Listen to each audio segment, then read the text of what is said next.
Divyanka car Kaushiki ఇంట్లోకి enter అవుతుంది. దివ్యాంక స్టైల్గా కార్ దిగి కౌశికి ముందు నుంచి రమేష్ దగ్గరికి వెళ్తుంది.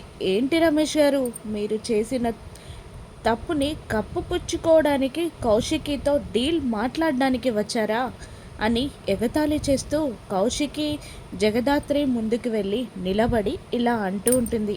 ఏంటి, అతను ఎంత ఫ్రాడో తెలుసా? ఒక అమ్మాయిని ప్రేమించానని చెప్పి మోసం చేసి పెళ్లి చేసుకుంటానని అబద్ధమాడి కడుపు చేసి ఇప్పుడు వదిలించుకోవాలని చూస్తున్నాడు. ఆ అమ్మాయి బాధ తట్టుకోలేక లెటర్ రాసి ఎక్కడికో వెళ్ళిపోయింది. చావాలని కూడా చూసింది.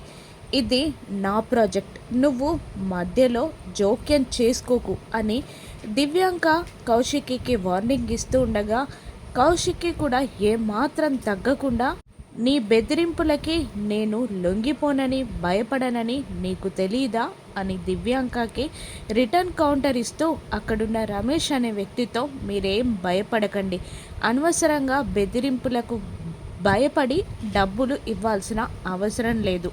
ఆ అమ్మాయి ఎక్కడుందో మా టీం కనిపెడుతుంది, నిజాలు బయట పెడుతుంది. మీరు భయపడి ఎవరికి డబ్బులు ఇవ్వాల్సిన పని లేదు అని కౌశిక్కి వార్నింగ్ ఇస్తూ ఉంటుంది దివ్యాంకాని చూస్తూ రమేష్కి. రమేష్ కాస్త ఊపిరి పీల్చుకుంటాడు. కౌశిక్కి ఛాలెంజ్కి దివ్యాంకకి దిమ్మ తిరుగుతుంది.